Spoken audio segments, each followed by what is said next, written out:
Good evening, everyone. My name is Stanislav Boyko. I got speaking band 9 5 times, and today my purpose is to help you to avoid common mistakes in this section.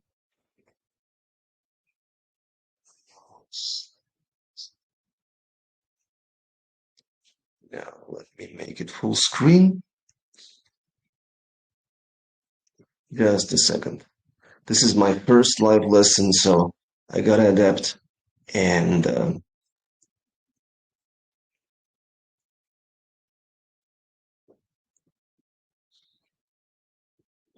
no.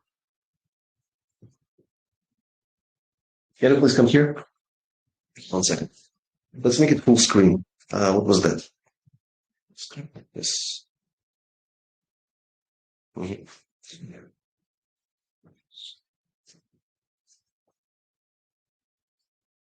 So I've been working in this industry for almost 12 years.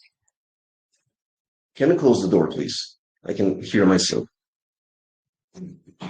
So every time I assess my students, I notice the same mistakes in IELTS speaking. And now I'm going to tell you something that that something is hard to find in books or websites. Let's check it out. So first of all, I want to compare IELTS writing with IELTS speaking. Speaking is much easier than writing because in speaking, we don't have task response, and it means a lot. So let's talk about writing first. If we have a question like, what are the advantages of, say, festivals? You have to give at least 2 advantages because the task requires that. If you give only 1 advantage, you will lose score for task response. Thankfully, in IELTS speaking, we don't have this criterion. So what we can say is this. If you're asked this question about the advantages of festivals, you can give the answer with 2 or 3 advantages if you want. But sometimes people can't find so many ideas.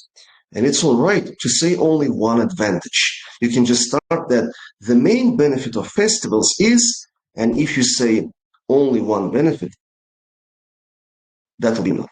I can tell you more. You can even say that you don't see any advantages at all, and you will not be penalized for this answer because there is no task response. Back in the days, I worked at university, Oregon State University, and there was one exchange teacher who worked as an IELTS speaking examiner. So once I asked her about this part, I asked her, sometimes in part 3, we are given questions like, what are the advantages and disadvantages of anything, whatever. So many students worry that they should give several advantages and several disadvantages, but the examiner said that it's not necessary and there is not even enough time for that long answer. So examiners have to interrupt students, and that can be quite annoying. Let's imagine you are telling a couple of advantages and you just want to start the disadvantage and they give you another question. Then you feel that something has been wrong, but actually everything is fine. It's just you should not give the answer fully in detail like in IELTS writing. Another thing about the absence of task response. You don't have to say anything unusual, interesting, funny in your answers. 2 years ago, I got my first 9 in speaking, and I got a question in part 2, a cue card, which asked me to describe something I was proud of. So for 2 minutes, I just spoke about my IELTS career. I told how I started teaching IELTS and what achievements I had by that time. Nothing special, nothing interesting. And when I finished, the examiner he didn't look impressed, like, wow, no, he just looked at me and said, okay. And then he asked me questions about pride, about achievements. So I just said something that really happened in my life, and I got my 9. Now, some people try to impress examiners with some scientific facts, let's say, they try to remember something smart, but it actually affects fluency. So the more you think and the more you remember about something smart, you make pauses, you think a lot, your fluency becomes worse, and they don't want anything smart. Also, humor. Many students ask me like, oh, my examiner laughed when I was talking. Can it give an extra point? Absolutely not. If you say something funny, well, yeah, examiners can laugh. They're human beings after all. But this is not one of the criteria in this section. So whatever you say, funny, serious, sad, it's all the same. So just relax and say whatever you want. Don't make up any story. Don't try to give an unusual ending, like in detective movies. Don't try to use any twist plot and wait for the reaction of an examiner. So I can tell you, most of my examiners who gave me 9, they just looked at me very emotionlessly. They didn't smile. They didn't nod their heads. They just sat and assessed my English. And that's the main point. What we have to do is to show our command of the English language. We shouldn't show our IQ level or our creativity in IELTS speaking. That is absolutely unnecessary. Another thing I want to tell you is part 2. 4 small questions that we get below the main question. Now, many people worry if they are stopped before covering some of the questions. So let's imagine there is a cue card describe a person who is very unusual, and you can see who that person is, where you met, how often you communicate, and why you think this person is unusual. So let's imagine you describe the person, you speak about the person's psychological portrait, you speak about his age, his achievements in life, then you speak about when you met first, then when you speak about how often you talk, the examiner can tell you to stop. Should you worry at that time that you haven't covered why question in the part 2 answer? Absolutely not. Again, they only check your English. They don't check how you can cover the answer fully in 2 minutes. I also teach my students to give a proper conclusion at the end of part 2 answer if it's possible. And again, if they don't conclude well, it's not a problem. And there is nothing to worry about if your answer is unfinished when they stop you. But if you stop an examiner looking at you, it means that you have some extra time and you don't speak at this point. Well, that's really bad. You have to continue. So I repeat, if you're stopped in part 2 and you haven't covered everything you have planned, it's totally fine. You can still get band 9 in this section. So no test response is a great benefit. So we don't have to worry about meaning a lot. But what we should worry about is coherence. Coherence is like logical connection. What you say should be proved. You can't just give some random facts without explaining them. So let's start with the first bullet in the presentation on this slide. We should not jump from one idea to another. Quite often, we make a list of notes. Again, let's speak about some question like describe a person who wears unusual clothes. Okay, so you can speak about your neighbor, for example. So you write that the person is creative, that the person is quite interesting, the person can be very wise, great outlook. So when you speak, you can't just jump from one idea to another. You can't just say, he is creative, unusual, interesting, and experienced, plus wise. If you say something, you got to prove it. This is called coherence. If you say creative, you should give some evidence, like the person doesn't follow the modern trends in fashion. That person combines clothing by himself. So he can wear some oversized jeans with some hoodie that nobody wears in the town. That's called creativity. So again, I repeat, if you say about creativity, you should give information about that point. Then you can say wise. Wise, examiners wonder, why is this person wise? So you have to explain it with something like this, like the person has been abroad. And when he lived there, he looked at others from different cultures and he learned something that you don't have to follow the crowd. You can be an individual. So now he knows how to live without other people's advice. Again, you say interesting, you explain why interesting. But if you just jump from one idea to another, the answer is not coherent. The answer is not logically full. This is what you should worry about. Not the content, but the explanation of your ideas. Content doesn't really matter. Just answer the question with full explanation.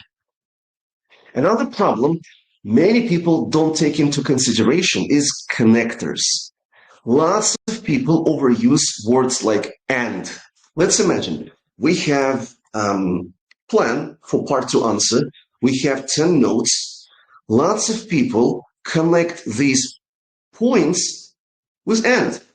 Look at this. The person is creative and he combines the clothing by himself without following others' trend. And the person is wise. He's been abroad and he knows how other cultures live, so he don't pay attention to people's advice. And the person is interesting. This is a problem. If you overuse and, you will lose your score for coherence. So what should we do? We should do some research. We should find some connectors that can be used instead of and. I use, by the way, I use also. I use another point I want to mention. I use another thing I want to say. I use besides. So I use different connectors.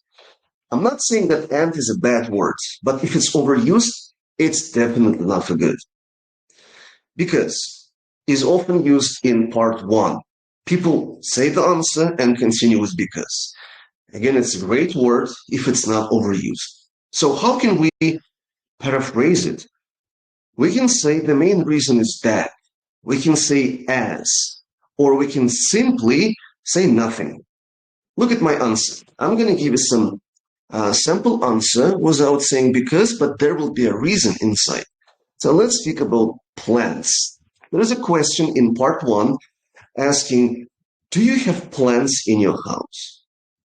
And I can say, yeah, I have several flowers that my mother grows. She really likes them and it's her hobby. I didn't say because she really likes them and it's her hobby. I just said, my mother grows plants in our house. She loves them a lot and it's her hobby. You can't give the answer without because, just like in movies. You can watch some videos of YouTube bloggers. Pay attention. How often they say because? Not often. We non-native speakers tend to overuse this connector and it's not really good.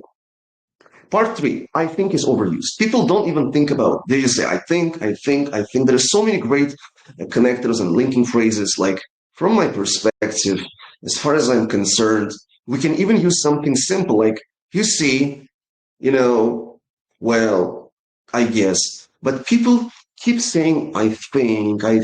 That's so annoying. I can tell you as a teacher and on behalf of examiners, that's really annoying. For example, another one. Another connector that's overused, we can say if. And after if, we usually say something from real life. You probably know, for instance, then use it. Stop using, for example, in every answer in part 1 or part 3. That's not common at all. That's why. That's why it's overused as well. We can say so. We can say As a result, we can say for this reason. But later, we'll talk about vocabulary. What you shouldn't say is academic connectors, like furthermore. You shouldn't say these words. Native speakers don't say them. Moreover, thus, hence, these words should be avoided. Yeah, they're great in writing, but writing has another style of the English language. I repeat, words like furthermore, moreover, thus, hence, should be avoided as you can get a lower score. Like one examiner from IDP said in a masterclass. Now, you probably heard about this tip that in part 2, you can change the topic slightly. It's allowed, and I even sent an email to IDP in Australia. Let me explain to you this. Sometimes people, especially teenagers, don't have anything to say about the question they get in IELTS Speaking part 2. And then they get shocked, like, what are they going to say if they have nothing to say? I asked them in the email that time there was a question. Describe a time when you moved to another house. Some students of mine asked me, like, teacher, we've always lived in the same house. What should we say? Should we lie? And I asked IDP. I asked, should my students lie in this case? They said, no, if you lie, it's going to be so hard to make up a story which lasts 2 minutes. It's so difficult. They said, if they haven't moved to another house, probably their relatives have. So we can say in the introduction, we can say, let me be honest with you. I've always lived in the same house, but my sister got married a couple of years ago, and she moved to the house of her husband, which is located in another part of our hometown. And then you can say, at the beginning, it was difficult for her to adapt because the house was huge and she was responsible for cleaning it. You see, you don't speak about your experience. You can just say, my sister. Now look at the example I've written in this slide.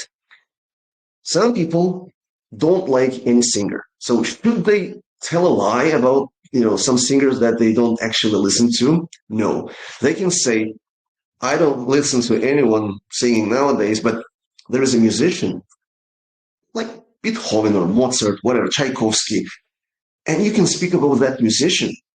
Musician plays music. Singer sings on a microphone. 2 different professions. But musician is related to singing, so you can just say that. Let me give you another example. There is a question where we should describe a film that we liked. Now, some people ask me, can we talk about a cartoon? Yeah, we can. Anime, yeah. We can even speak about TV series. Well, again, film doesn't have episodes. TV series has, but it doesn't matter.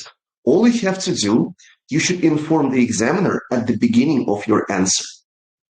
And you can change the topic completely. You can say, I don't watch films at all, so now I will tell you about my neighbor.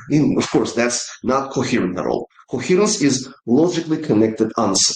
So film is connected to cartoons and TV series. Moving to a house is related to your sisters moving to another house. Singer is related to musician. So this is what you can do, and you don't have to say exactly what they ask. You have the rights, you should know them, and speak accordingly. Well, let's go to another part, and this is fluency. So many people think that speaking fast is great. As a result, they hurry. But listen to me right now. Am I speaking fast? I don't think so. This is exactly how I spoke in my last test. By the way, in the last 3 speaking tests, I got 9, 9, and 9. And one of the reasons was that I didn't speak very fast. But some people ask me, like, well, I speak fast in the Uzbek language or in the Russian language. And I say, speaking fast is all right if you don't speak fast all the time. Now let's speak about the pace of speaking. Let's talk about slow speech, slow pace of speech. When we actually speak slowly in Uzbek and in Russian, try to remember. And you probably think about something important. So when we tell a story, anything to our friends or family members, we don't say fast all the time. We can say something fast if it's not something important. So we just want to skip it and move to the climax, move to the part that has the most important information. So why don't you use the same strategy in IELTS speaking? All they want is natural speaking. Next time, look at some blogger or some actor giving an interview, anyone who speaks in English, and you will see they speak fast sometimes, they speak slower other times. They can show the variety of the space in IELTS speaking. So what I want to say, speaking slowly is not recommended. It's not natural if you speak slowly all the time, choosing some nice words and fixing your grammar. Nah, that's not natural. But speaking like a rapper, that's not recommended because people don't speak fast, apart from rappers, but rappers sing that way. Well, probably some of you like Eminem, Kanye West.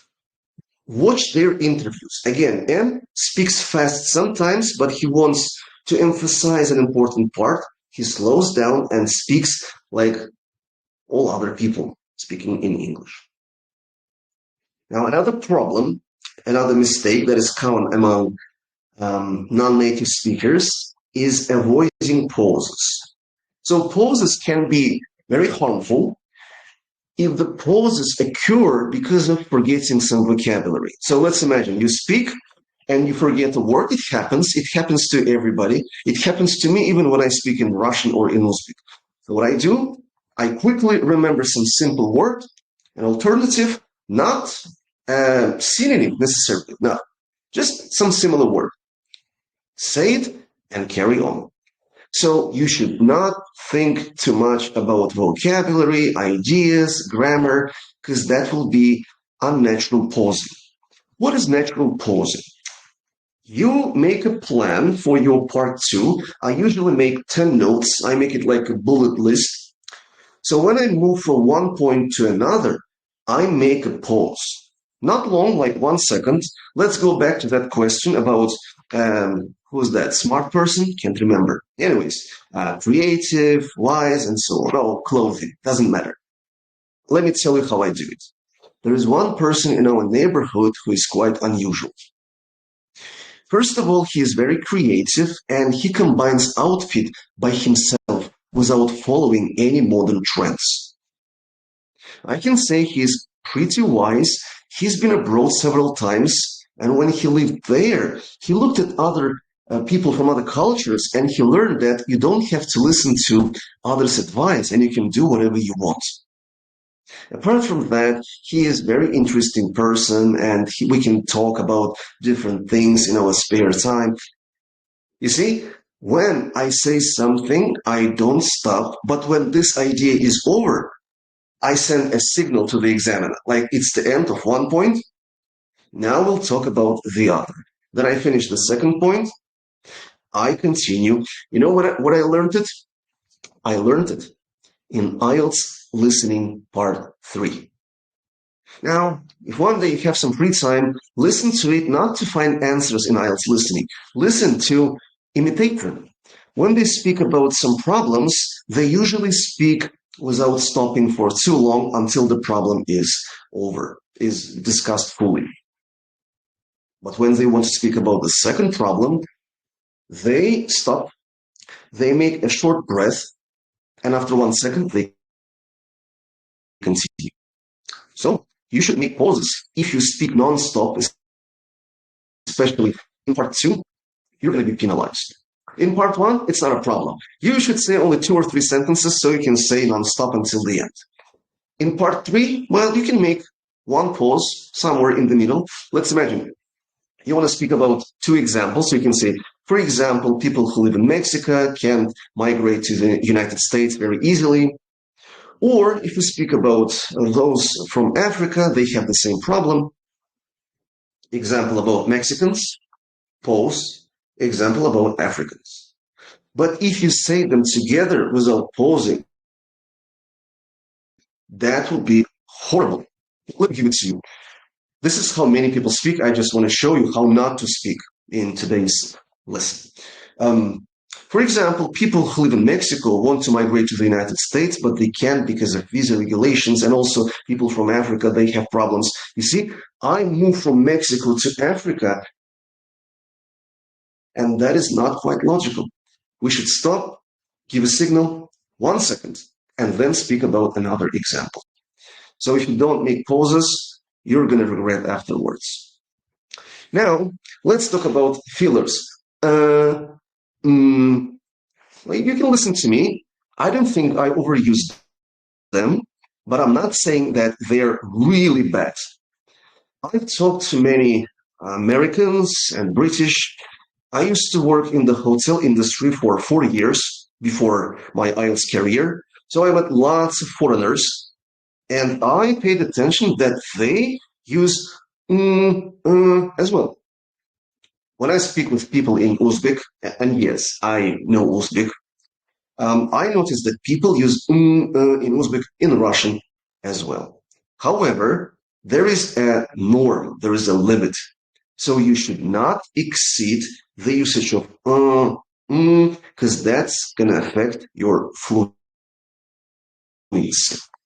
Let's speak about part one answer. In part one answer, if you say once or maximum twice, it's all right. In part two, if you say it like 3-4 times, it's all right. Part three, again, 2-3 times, it's all right.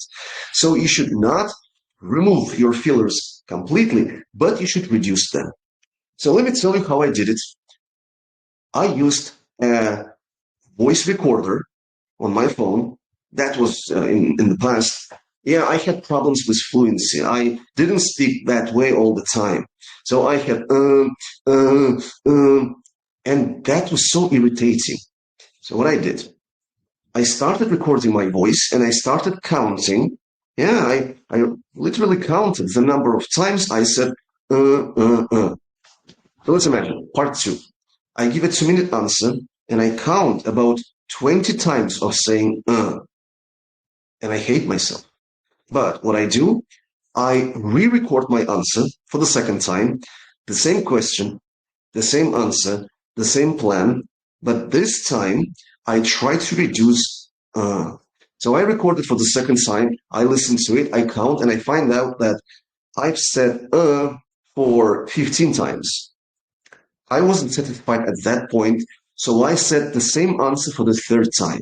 Then it was reduced, the number was reduced to 10 times. And again, I continued. My fourth attempt had 5 times of saying, try it, it works. If you have this problem of you should understand it's a problem. But most problems in this world can be solved. So all you have to do is to record, listen, count, reduce. When I reduced the number to 5, I said, that's all right. Americans say several times. So I don't want to be better than Americans. I want to be like British, like Americans. So saying sometimes it's all right. The next slide. I hope everything is all right. Let me check. My team. Good. Yeah. My team says everything is fine. The sound, the slides. Let's talk about grammar and vocabulary. So I've got 9, overall 9 2 times, and speaking band 9 5 times. And every time some new students come to me and ask me, give us the vocabulary. It's like, what vocabulary? You say, like, C2 vocabulary. You have C2. You got it 5 times. Then you probably use some secret words to get that score. And I say, like, nah, it's not about vocabulary. Actually, I said before, I watched a masterclass given by one IELTS examiner currently working in IDP. That examiner said, listen carefully, candidates who use C2 vocabulary or formal vocabulary are actually getting lower scores because that is unnatural. Let's speak about some examples. example. So here I've written the phrase, ameliorate my mood. It's the same thing as cheer me up. But if we talk about speaking, cheer me up is natural. Whereas ameliorating mood, well, that's, people just don't say it. Well, if you go to the UK, you will never hear that phrase, but you will see it in some books. Yeah, that's good for literature, not for regular speaking. So, another thing, again, furthermore, moreover, all these words are not recommended. Plethora, ubiquitous, that is good for writing. So I use B1 vocabulary, B2 vocabulary, sometimes C1, but I don't think I use C2 vocabulary. Well, you can look at me right now. I'm speaking to you, and I'm using vocabulary that I often use in my exams. I don't have any secret words, but topic-related words are recommended. So today, one of my students took a speaking test, and she got a cue card, describe something you found interesting on social media. So for this cue card, academic words are absolutely harmful, but what should be used is this. Reels, stories, upload, influencers, bloggers, download, post, comment. You see, all these words are related to the topic of social media.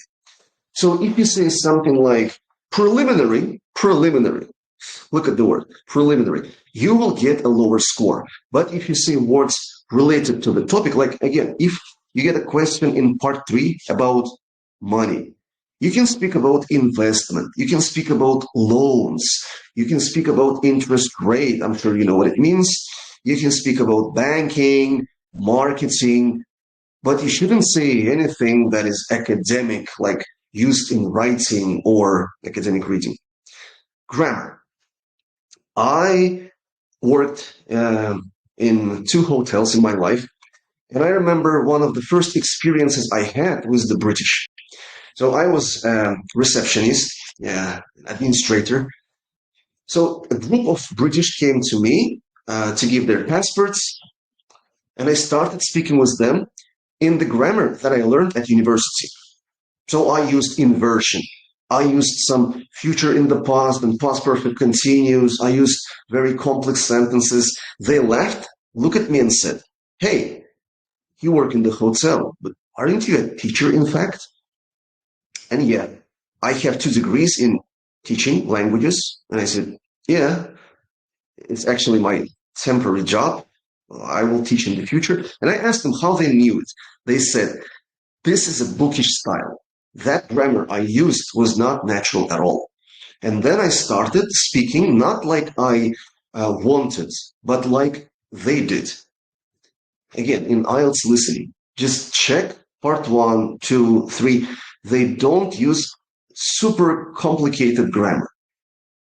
They use different grammar structures like active voice, passive voice, present simple, past simple, short sentence, compound sentence, but they don't try to impress with difficult grammar.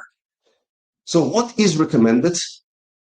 You should use grammar that you're confident about, and you should use it, if possible, accurately. So mistakes are not okay. But complex grammar, like 2 complex grammars that you can find in some high school books, like 11th grade, that's not important. Trust me, I got 9 5 times. I don't care about grammar. I want to make it accurate, but I want to impress with some rare grammar structures used in some Shakespeare books or academic reading passages. Another thing, well, this is an eternal problem. Idioms. Many teachers say to use idioms, and I say you don't have to use idioms. Believe me or not, I never use idioms in my exams. I just don't like them. Not because they're bad. No, they can be good. But I watch lots of films, and I watch videos on YouTube in English, and I notice they don't speak something like when pigs fly, every coin has 2 sides. It's so childish. Really, raining cats and dogs, sly as a fox.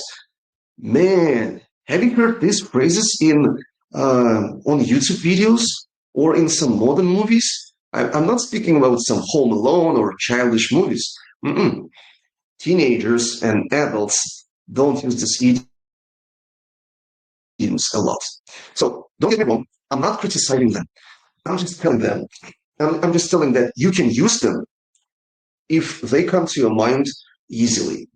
But you shouldn't force yourself to remember some idiom from your memory just because there is a requirement of telling idioms in IELTS speaking. I repeat, I used 0 idioms in my exams, and they still gave me 5 cents. What I use is idiomatic expressions. These expressions don't include any animals or any childish stuff. They sound like this. Give it a shot.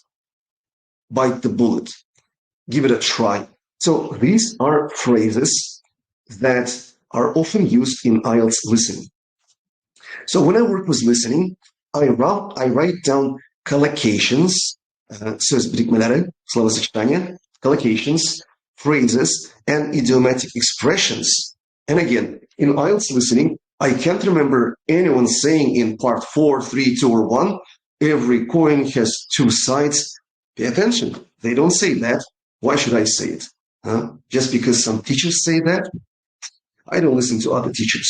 I listen to the recordings in IELTS. Now, pronunciation. Well, it's a fun part. A lot of people don't care about pronunciation, which actually gives 25% of the total score. 25%. And people just don't pay attention.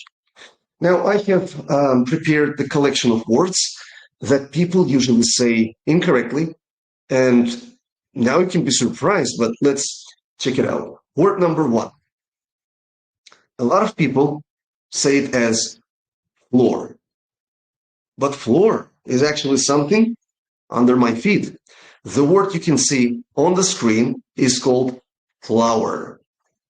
Flower. Just like the flower, a plant. Yes, this is called, let me remember, homophones. Homophones are 2 words that are written differently but pronounced identically. So how can native speakers differentiate flower with flower? Uncountable and countable nouns. So when we speak about a flower, it's a plant. I want to buy a flower. That's a plant. When we say I want to buy flour, that's a food product. Flour, flour. Word number 2. A lot of people call it berry. And that's not correct. It's not berry. I don't really know why, but the only correct pronunciation of this word in British English, American English, Canadian English, Australian English is berry. You can check it out. You can check it out after the lesson, not now. Now, just calm down. Berry is the only way how this word should be pronounced. Berry. Number 3. Lots of my students, I'm not sure about you, but lots of my students call it police. And police sounds like policy. So for native speakers' ears, it can be a bit confusing, like, policy? Why policy? This is called police. Watch movies carefully. They call the police quite often. They never say, let's call the police. Yeah, it's police. So if you know about sound schwa, that first syllable with O becomes unstressed. So it's not po, it's p. Police. Police. Police. Look at the word, look at the title. It's not pronunciation, it's pronunciation. Pronunciation. Pronunciation. Police. Yeah, this actually is very important. But people just learn words, read grammar, and don't care about this criterion. The next one. I often hear how people say this word as consequence. That's not consequence. And there is no word consequently. The stress should go to the first syllable. So it's consequence. And we have the word consequently. And we have the word consequences.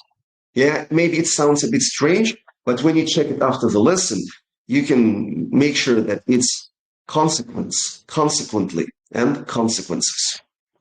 The next, don't say effort. Effort sounds like something you can buy. I can afford it. That word, which means attempt, a try, it's effort. Effort. And again, sound O becomes schwa. Schwa means unstressed sound. Effort. Police. Effort. Police. The next one.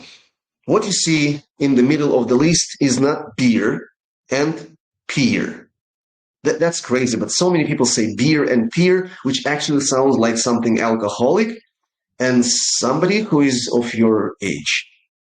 The animal is called bear. Bear. And the fruit is called pear. Pear. So it's not beer, not peer, it's bear and pear. Just like the word where. It's not veer, like many people say. Next one. It's incorrect to say exam. The stress must go to the second syllable. So it's exam. Exam. If you say exam, for you it may sound right, but for the examiner it's incorrect. It's like, if you take the word exam in Uzbek, what is it? Imthan? Imthan. So it's the last syllable that is stressed. Can we say it like imtihan? Imtihan? That sounds weird. The same like exam. Exam, it should be exam. Imthan, exam.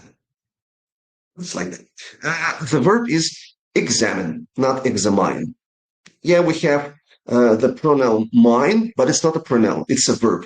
So it must be said examine, examiner, examine, examiner. Let's continue. Lots of people whose first language is Russian call it process. That's so irritating. Process is not English. As far as I know, in Uzbek and in English, we don't have ts sound. In Uzbek, we have sirk. In English, we have process. Process. It's not process. Stop saying ts in this word. Next one. The word you can say later is not industry. It's industry. But if you wonder why people say it incorrectly, because of an adjective. Noun, industry. Adjective, industrial.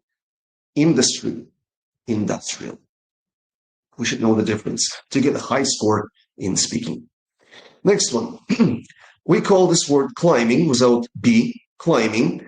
And the person who climbs is a climber, not klimber.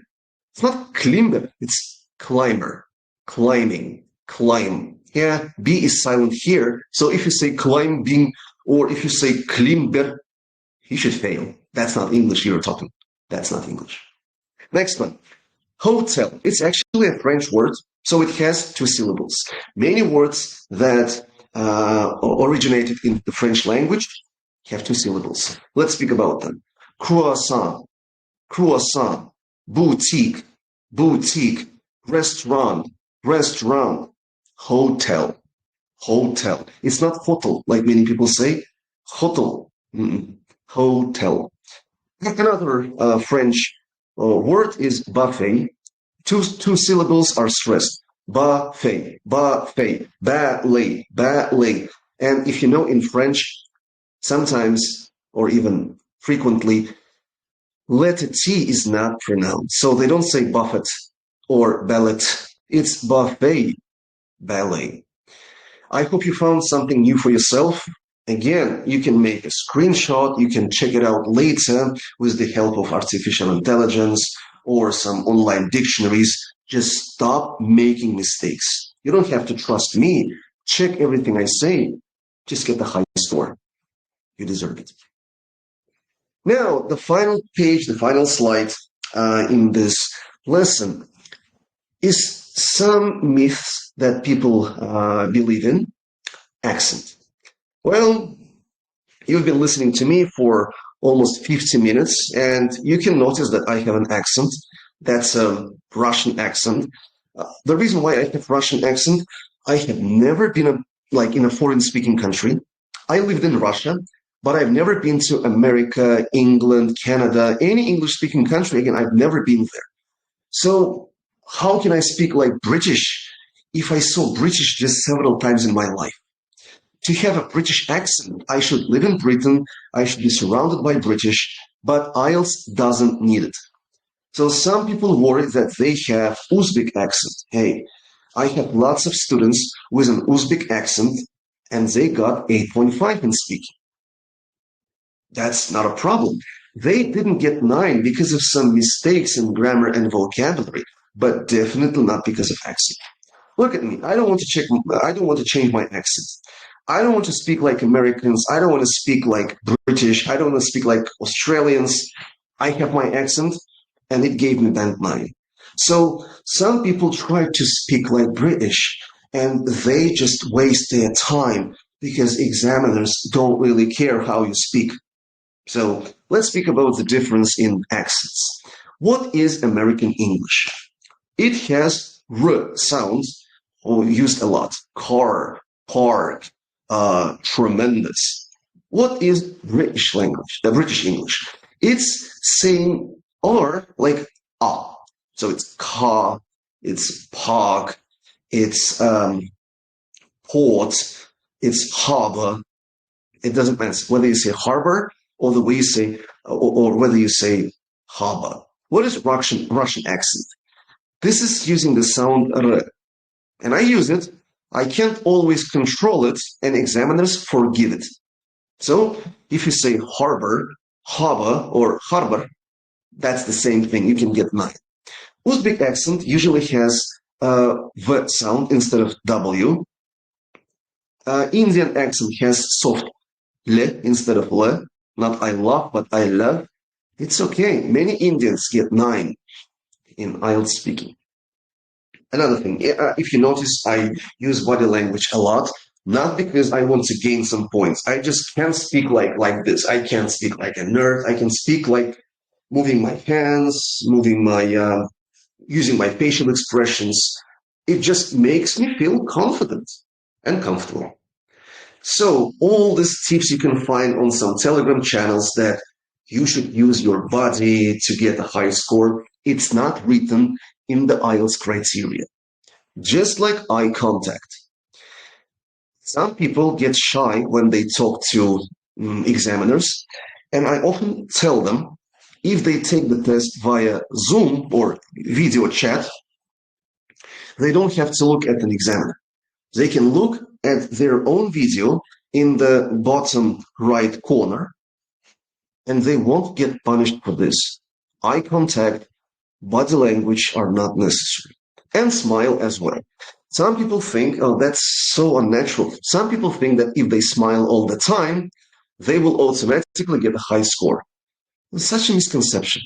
Smile should be used relevantly. Again, if you say something positive, yeah, why don't you smile? It sounds natural. But when you say about something sad, let's imagine there is a question in part 2. Describe a time when you got lost.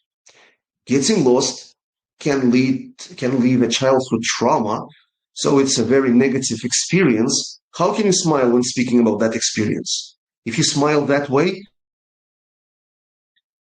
there will be something strange about your speech. That won't be logical. You say something sad, but you smile. So again, even if you don't smile at all, you can get 9. Smile is not the key. So finally, eye contact. I am an introvert and I don't feel comfortable looking at a stranger. So I don't have to. In part 2, they give us a piece of paper where we can make notes. So what I do, let's imagine, this is my note. I take it in my hand, and while speaking, I look at my notes. Sometimes looking at the screen if I take the test via Zoom. So again, it's all right to look at the notes. You don't have to stare at the examiner all the time. And the final thing I want to tell you, stop being afraid of Zoom speaking exams. My last 3 tests where I got 9 was via Zoom. So again, 5 times 9 in speaking, 2 times face-to-face, 3 times Zoom.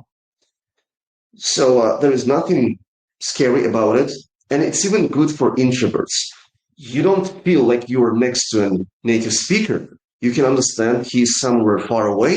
So all you can do is just look at yourself and enjoy the experience.